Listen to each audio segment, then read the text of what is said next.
ሰላም ጤና ይስጥልን በመላው ዓለም የምትገኙ የተወደዳችሁ የሮሃ ቲቪ ተከታታዮች የሐምሌ 10 2018 ዓ.ም የረፋት ዜናዎችን ይዘንላችሁ ቀርበናል። ከቀናት በፊት ንጹሃን ኦርቶዶክሶች በግፍ በተገደሉበት አርሲ አሰኮ ወረዳ አገዛዙ ከየቀበሌው አማራውን እየመረጠ ማሰር ጀምሯል። አርበኛ አስረስ ማረ ለትብብር ሊመክሩን የሚዳዳቸው ትናንት የኤርትራን ሰንደቅ ዓላማ አዲስ አበባ ሰቅለው ኢሳያስን በጭፈራ የተቀበሉ ሰዎች ናቸው ብሏል። ትብብሩን የሚያስቆም ኃይል የለም ብሏል። አገዛዙ ሊጀምር ላሰበው ከባድ ጦርነት $5 ቢሊዮን አዲስ የውጭ ብድር ለመውሰድ መዘጋጀቱ ተሰምቷል። ብድሩን ህዝቡ ይክፈለው ብሏል። ከፍተኛ ግብር ሊጣል ነው። ሁሉም ድጎማ ሊነሳ ነው። ህወሓት በአዲስ አበባ የትግራይ ተወላጆችን ሰልፍ የጠሩትን እነ ጻድቃን ገብረትንሳኤንና ጌታቸው ረዳን አስጠንቅቋል። አድማጭ ተመልካቾቻችን አብራችሁ ልትቆዩ ከፈቀዳችሁ እነዚህ መረጃዎች በዝርዝር የምናሰማችሁ ይሆናል። የሮሃ ቲቪ ወቅታዊና ሀቀኛ መረጃዎች እንዲደርሷችሁ ቻናሉን ሰብስክራይብ፣ ላይክ እና ሼር በማድረግ አሁኑኑ ቤተሰብ ይሁኑ። ከቀናት በፊት ንጹሃን ኦርቶዶክሶች በግፍ በተገደሉበት አርሲ አሰኮ ወረዳ አገዛዙ ከየቀበሌው አማራውን እየመረጠ ማሰር ጀመረ። በአርሲ ዞን አሰኮ ወረዳ በወረዳው አስተዳደር አቶ ገቢ ገልቹ አዛዥነት ሸኔ ብለው የሚጠሩትን ገዳይ ቡድን ለምን ተዋጋችሁ በማለት ከሰሞኑ አገዛዙ የአማራውን ማህበረሰብ በማንነታቸው ብቻ መርጦ እያሰረ መሆኑ ታውቋል። ከወር በፊት በዚህ ወረዳ በሽመልስ አብዲሳና አዳነች አቤቤ አዛዥነት በወረዳው አመራሮች አስፈጻሚነት በጫካው ገዳይ ቡድናቸው ፈጻሚነት ቤተክርስቲያን መቃጠሉ፣ ንጹሃን ዜጎች መገደላቸውን፣ ቁጥራቸው በውል የማይታወቅ መፈናቀላቸውንና ደብዛቸው መጥፋቱ ይታወቃል። ይህን ግፍና ሰቆቃ ማስፈጸምና መፈጸም አልበቃ ያላቸው የወረዳው አመራሮች በአዳነች አቤቤ ትዕዛዝ ዛሬም አማራውን የማኮላሸትና የማጥፋት ድርጊታቸውን ቀጥለውበታል። ከቀናቶች በፊት አቶ ወጊዮ ጋሻው የሪቡ ጣቢያ ቀበሌ ነዋሪ የሆኑትና አቶ ዘውዴ የጠለታ ጨፋ ቀበሌ ነዋሪ የሆኑት የጠለታ ራስ ምታት ሁለት ግለሰቦችና ለጊዜው ስማቸው ያልታወቁ ንጹሃን አርሶ አደሮች በአቶ ገቢ ገልቹ ከየቦታው እየታሰሱ ታፍነው እየተወሰዱ እንደሆነ የአካባቢው ነዋሪዎች መረጃውን ከስፍራው አድርሰዋል። አክለውም የአዳነች አቤቤ ገዳይ ስኳድ በወረዳው ንጹሃን አማራዎች ላይ ታላቅ ስጋት አንዣቧል። የወረዳው አመራሮችና ተላላኪ የውስጥ ባንዳዎች ከፍተኛ የሆነ ጫናና በደል እያደረሱብን ነው ያሉት መረጃ ሰጪዎቹ አሁን ያለን አማራጭ መደራጀትና መመከት ነው ብለዋል። አርበኛ አስረስ ማረ ለትብብር ሊመክሩን የሚዳዳቸው ትናንት የኤርትራን ሰንደቅ ዓላማ አዲስ አበባ ሰቅለው ኢሳያስን በጭፈራ የተቀበሉ ሰዎች ናቸው አለ። የአፋብን ህዝብ ግንኙነት መምሪያ ኃላፊ አርበኛ አስረስ ማረ ፋኖ ከሌሎች የኢትዮጵያ ኃይሎች ጋር ትብብር ፈጥሯል በሚል የሚሰነዘሩ ትችቶችን በተመለከተ ምላሽና ማብራሪያ ሰጥቷል። አርበኛ አስረስ በማብራሪያው ዛሬ ስለ ትብብር ሊመክሩን የሚፈልጉ አካላት ትናንት በአዲስ አበባ የኤርትራን ባንዲራ ሰቅለው ኢሳያስ አፈወርቂን በጭፈራ የተቀበሉ ሰዎች ናቸው ብሏል። አክሎም ትናንት ከአማራ ሊግ ጋር ሂሳብ አወራርዳሉ ያለው ጌታቸው ረዳን ዛሬ አቅፈው የሚውሉ ኃይሎች ናቸው ሲል ገልጿል። አያይዘውም የአማራን የህልውና ጥያቄዎችና አጀንዳዎች አሳልፎ በማይሰጥ ሁኔታ ከየትኛውም ኃይል ጋር ከመተባበር የሚያቆመን ኃይል የለም ሲል ተናግሯል። ማሸነፍ እንፈልጋለን፣ ልናለቅጥበት አይደለም መሳሪያ የተሸከምነው፣ መሞትም የ40 ቀን እድላችን አይደለም ያለው አርበኛ አስረስ ጊዜው የሚፈቅደውን ማንኛውንም ስልታዊ ትብብር ማድረግ ተገቢ ነው ብሏል። አንድ መታወቅ ያለበት ነገር እነኚህ ትብብርን የሚነቅፉ ሰዎች ትናንት አብይ አህመድ ለፕሬዝዳንት ኢሳያስ አፈወርቂ ቀለበት ሲያስር ቆመው ይጨፍሩ የነበሩ የኤርትራን ሰንደቅ ዓላማ በአዲስ አበባ ጎዳናዎች ሰቅለው ይጨፍሩ የነበሩ ናቸው። ከአማራ ጋር ከአማራ ሊቃን ጋር ሂሳብ አወራርዳለሁ ብሎ ከፎከረው ጌታቸው ረዳ ጋር ተቃቅፈው የሚውሉ ከሱ ጋር የፖለቲካ ምክር የሚመክሩ አብረው ማዕድ የሚቆርሱ ሰዎች ናቸው ዛሬ ስለ ትብብር ሊመክሩ ሊተቹን የሚነሱት። አንድ ጥርጣሬ ውስጥ መገባት የሌለበት ነገር የአማራን ህዝብ የህልውና ጥያቄዎችና አጀንዳዎች ኮምፕሮማይዝ በማያደርግ መንገድ ከየትኛውም ኃይል ጋር ከመተባበር የሚያቆመን ነገር የለም። ማሸነፍ እንፈልጋለን። ልናጌጥ አይደለም ጠመንጃ የተሸከምነው። የመሞት ሱስ ኖሮብን ወይም ደግሞ መሞት መስዋዕትነት መክፈል የ40 ቀን እድላችን ሆኖ አይደለም። ዛሬ የግል ህልማቸውን እየተው በርካታ ወጣቶች በየአውደውጊያው እየወደቁ ያሉት ህዝባቸውን ነፃ ሊያወጡ ነው።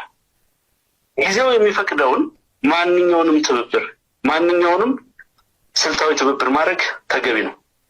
አቅማችንን እናውቃለን፣ ልካችንን በሚገባ እንረዳለን። ሀገር እንዴት መገንባት እንደምንችል ደግሞ ከአባቶቻችን ታሪክ እየተማርንም ጭምር ነው። ኢትዮጵያ የነበራትን ሞገስ ተሰሚነት በዓለም አቀፍ ተቋማት ከሊግ ኦፍ ኔሽን እስከ የተባበሩ መንግስታት ድረስ ከአፍሪካ አንድነት ድርጅት እስከ አፍሪካ ህብረት የነበራቸውን ሚና የምናውቅ ሰዎች ነን። ሀገር በጋራ እንዴት እንደሚገነባ እናውቃለን። ከሌላው ህዝብ ጋር እንዴት እንደሚኖር እናውቃለን።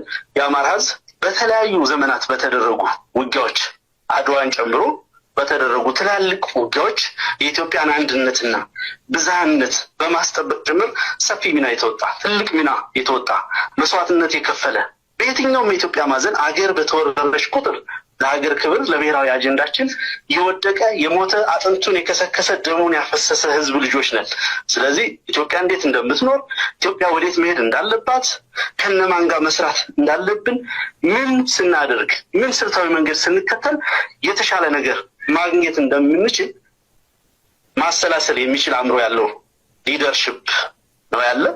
ስለዚህ የአማራውን የቆየውን የአማራ ህዝብ ኑባሬ ማጽናት የሚችል የበቃና የነቃ ትውልድ ስለሆነ በሁሉም መንገድ ሚዛኑን የሚጠብቅ በሁሉም መንገድ ሌላውን የማይገፋ ህዝብ ልጆች ነን። አገዛዙ ሊጀምር ላሰበው ከባድ ጦርነት $5 ቢሊዮን አዲስ የውጭ ብድር ለመውሰድ መዘጋጀቱ ተሰማ። የብልጽግናው አገዛዝ በ2019 በጀት ዓመት $5 ቢሊዮን አዲስ የውጭ ብድር ለመውሰድ ማቀዱንና እንደ አውሮፓውያን አቆጣጠር ከሐምሌ ወር 2026 ጀምሮ አዳዲስ የታክስ ማሻሻያዎችን ተግባራዊ ለማድረግ መወሰኑን ዋዜማ ተመለከትኩት ያለችው የዓለም አቀፉ የገንዘብ ተቋም IMF አምስተኛ የግምገማ ሪፖርት ሰነድ ይፋ አድርገዋል። እንደ IMF የግምገማ ሪፖርት የብልጽግናው መንግስት የውጭ ምንዛሬው ሙሉ በሙሉ በገበያ እንዲወሰን ካደረገ ወዲህ ባሉት ጊዜያት ተቋሙ በኢትዮጵያ ከታክስ እንዲሰበሰብ ካቀደው የገቢ መጠን ተጨማሪ 30 ቢሊዮን ብር ተሰብስበዋል። የኢትዮጵያ መንግስት በቀጣዮቹ 2 ዓመታት ከታክስ የሚገኘውን ገቢ በከፍተኛ ሁኔታ ለማሳደግና ማንኛውንም ድጎማ ለማንሳት ቃል መግባቱን የጠቆመው የገንዘብ ተቋሙ ሪፖርት በቀጣዮቹ ወራት ይተገበራሉ ያላቸውን ቁልፍ እርምጃዎች በዝርዝር አስቀምጧል። ከእነዚህም መካከል የነዳጅ ድጎማ አንዱ ሲሆን በ2019 በጀት ዓመት የነዳጅ ድጎማ ሙሉ በሙሉ ተነስቶ ዋጋው በገበያ እንዲወሰን ይደረጋል። ነዳጅ ላይ ከሚጣሉ የታክስ አይነቶች በድምሩ 176 ቢሊዮን ብር ለመሰብሰብ የታቀደ ሲሆን ከዚህ ውስጥ 93 ቢሊዮን ብር ተጨማሪ እሴት ታክስ፣ 80 ቢሊዮን ብር ከእሴት ታክስ እንዲሁም 3 ቢሊዮን ብር ቀጥተኛ ካልሆነ የሀገር ውስጥ ታክስ የሚሰበሰብ ይሆናል። የኢትዮጵያ መንግስት የኢትዮጵያ ነዳጅ አቅራቢ ኢንተርፕራይዝ የካፒታል አቅም በ286 ቢሊዮን ብር በማሳደግ በነዳጅ ምርቶች ላይ ከሚጣሉ ታክሶች የሚሰበሰበው ገቢ በሙሉ በቀጥታ ወደ ማዕከላዊ ግምጃ ቤት ገቢ ሲደረግ ኢንተርፕራይዙ የተፈቀደለትን ተጨማሪ ካፒታል በመጠቀም የነዳጅ ግዢ ክፍያዎችን በቀጥታ ለአቅራቢዎች መክፈል ወደሚያስችል የግዢ ስርዓት እንዲገባ እንደሚደረግ ተመላክቷል። ለኢንቨስትመንት ማበረታቻ ተብለው ይሰጡ የነበሩ የታክስ ነፃ መብቶችም ወደ መደበኛ ታክስ የሚቀየሩ ሲሆን የገንዘብ ሚኒስቴር፣ የገቢዎች ሚኒስቴር እና የኢንፎርሜሽን መረብ ደህንነት አስተዳደር በጋራ በሚዘረጉት የአሰራር ስርዓት እስከ ታህሳስ 2019 ዓ.ም ድረስ ተግባራዊ ይደረጋል። በአልኮል በትንባሆና ሌሎች ምርቶች ላይ አዲስ የኤክሳይዝ ታክስ ተመን ይጣላል። ሌላው የሚጣለው የታክስ አይነት የተሽከርካሪ ባለንብረት ታክስ ነው። ታክስ የሀገሪቱን ጠቅላላ ሀገር ውስጥ ምርት 0.2 በመቶ ያህል ተጨማሪ ገቢ ያስገኛል ተብሎ ይጠበቃል። የሚኒስትሮች ምክር ቤት የግብር አወሳሰን ውሳኔውን እስከ ታህሳስ 2019 ዓ.ም ድረስ ለፌዴሬሽን ምክር ቤት የሚያቀርብ ሲሆን የፌዴራልና የክልል መንግስታት የትኛውን የተሽከርካሪ ግብር እንደሚሰበስቡ ይወስናሉ።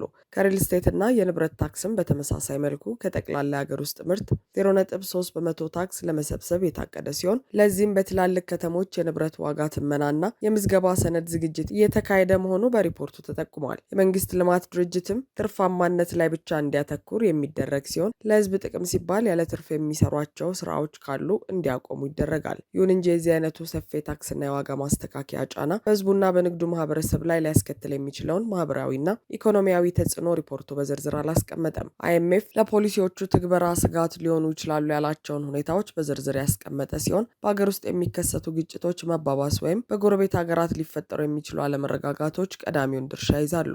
በዓለም አቀፍ የገበያ ሁነቶችና በጸጥታ ችግሮች ምክንያት በገቢና ወጪ ንግድ ላይ ሊፈጠሩ የሚችሉ የአቅርቦት ተግዳሮቶችም በተመሳሳይ መልኩ በስጋትነት ተቀምጠዋል። ዳሩ ግን የብልጽግና አገዛዝ ይህን $5 ቢሊዮን መበደር ያስፈለገው በቀጣይ ሊያካሂድ ላሰበው ጦርነት ነው። በዚህ ጦርነት የሚወድመውን የብድር ዶላር ደግሞ የኢትዮጵያ ሕዝብ በታክስ ስም ሰብስቦ ይከፍላል የሚል አቋም ይዟል። ህወሓት በአዲስ አበባ የትግራይ ተወላጆችን ሰልፍ የጠሩትን እነ ጻድቃን ገብረትንሳኤንና ጌታቸው ረዳን አስጠነቀቀ። በትግራይ ህዝብ ህልውና ትግል ላይ የተደቀነውን አደጋ ለመደገፍ በአዲስ አበባ ለተጠራው ሰልፍ አዘጋጆችና ተሳታፊዎች የትግራይ ክልል መንግስት ግልጽ መልእክት አስተላልፈዋል። የአብይ አህመድ ጄኖሳይዳዊ አገዛዝ በትግራይ ህዝብ ላይ ሁሉንም አይነት በጭካኔ የተሞሉ ድርጊቶች እየፈጸመ ይገኛል ያለው የደብረ ጽዮን አስተዳደር አሁን ላይም በትግራይ ላይ በኃይል ለመዝመትና ህዝቡን ለመጨፍለቅ የድሮን ጥቃቶችን እየፈጸመ ባለበት ሁኔታ ወታደራዊ ኃይሉን እያሰባሰበ መሆኑ ግልጽ ነው ብለዋል። ከዚህ በተጨማሪ የአገዛዙ ፖለቲከኞች፣ ወታደራዊ መሪዎችና የሚዲያ መዋቅሩ በትግራይ ህዝብ ላይ ከፍተኛ የሆነ የስም ማጥፋት ዘመቻ እያካሄዱ ይገኛሉ ሲል አክለዋል። የአገዛዙ እየተሰራጩ የሚገኙ ዘርን የማጥፋት ዘመቻዎች ሳይበቃ ቅዳሜ ሐምሌ 1 2018 ዓ.ም በትግራይ ህዝብ ብሔራዊ ጥቅምና ፍትሐዊ ትግል ላይ ያነጣጠረ ሰልፍ ለማድረግ መታቀዱን እንዳወቀም አንስቷል። ይህ ሰልፍ በትግራይ ህዝብ ብሔራዊ ጥቅምና ፍትሐዊ ትግል ላይ ያነጣጠረ ነው ያለም ሲሆን ሰልፉ በጀት፣ መድኃኒትና ነዳጅ ወደ ትግራይ እንዳይላኩ የሚጠይቅ ነው ብሏል። የአብይ አህመድ የዘር ማጥፋት አገዛዝ በእኛ ላይ ላደረሰውና ወደፊትም ሊያደርስብን ላቀደው ጥፋት ድጋፍ የሚሰጥ ሰልፍ መሆኑን ወዳጅም ሆነ ጠላት ሊያውቀው ይገባል በማለት አሳስበዋል። ከዚህም በላይ ይህ ሰልፍ በአዲስ አበባና በሌሎች አካባቢዎች የሚገኝ ህዝባችንን፣ ወጣቶቻችንን የሚያቃጥል እንዲሁም ለከፋ አደጋ የሚዳርግ የዘር ማጥፋት አገዛዝን ለመደገፍ የሚደረግ መሆኑ ሊታወቅ እንደሚገባ አንስተዋል። ስለሆነም የትግራይ ህዝብና መንግስት ከብሔራዊ ጥቅማችንና ከፍትሐዊ ትግላችን ጋር በሚቃረም መልኩ በሚደረገው በዚህ ሰልፍ ላይ እጃቸው ያለበትንና የሚሳተፉትን አካላት ድርጊታቸውን እንደገና እንዲያስቡበትና ከዚህ አሳፋሪ ተግባር እንዲቆጠቡ ሲል ጥሪ አቅርበዋል። የጄኖሳይዳዊ የአብይ አህመድ አገዛዝ የሚደግፉ አካላት ከውርደትና ከነውርነት እንዲሁም ከሞራል ከታሪክና ከህግ ተጠያቂነት ፈጽሞ መምለጥ እንደማይችሉ ሊገነዘቡ ይገባል ሲል አስጠንቅቋል። ስለሆነም በዚህ ተግባር ላይ የሚሳተፍ ማንኛውም አካል ከድርጊቱ እንዲቆጠብ ብሏል። መላው የትግራይ ህዝብና የትግራይ ህዝብ ወዳጆች ይህንን ሰልፍ እንዲያወግዙ እንዲሁም የትግራይ ህዝብን ፍትሐዊ ትግል በመቀላቀል የዘር ማጥፋት ወንጀል በሚፈጽመው አገዛዝ ላይ የሚያደርጉትን ትግል አጠናክረው እንዲቀጥሉ ሲል ጥሪ አቅርበዋል። ጻድቃንና ጌታቸው ረዳ የሚመሩት የትግራይ የለውጥና ሰላም ምክር ቤት የተሰኘ ስብስብ ነገ ሐምሌ 1 2018 በአዲስ አበባ መስቀል አደባባይ ህወሓትን የሚቃወም ሰልፍ መጥራቱ ይታወቃል። ይህ ሰልፍም በብልጽግና ፍላጎትና ድጋፍ የሚከናወን ሲሆን ብልጽግና ምንም አይነት የህዝብ መሰብሰብን በማይፈቅድበት ሁኔታ የጦርነት ጥሪ ሲሆን ግን በዚህ መልኩ ይፈቅዳል። የሰልፉ ዓላማ ብልጽግና በትግራይ ላይ እርምጃ ይውሰድ፣ ጦርነቱን የሚጀምር የሚል ነው። ሆኖም ግን ጦርነት ይብቃ በሚል መፈክር ተሸፍኖ የፌዴራል መንግስቱ በትግራይ ህግ ያስከብር የሚል መፈክር ያሰማል። አድማጭ ተመልካቾቻችን የሰዓቱ የሮሃ ቲቪ ዜናዎች የተከታተላችኋቸውን ይመስል ነበር። አብራችሁን ስለነበራችሁ ከልብ እናመሰግናለን። ሰላም።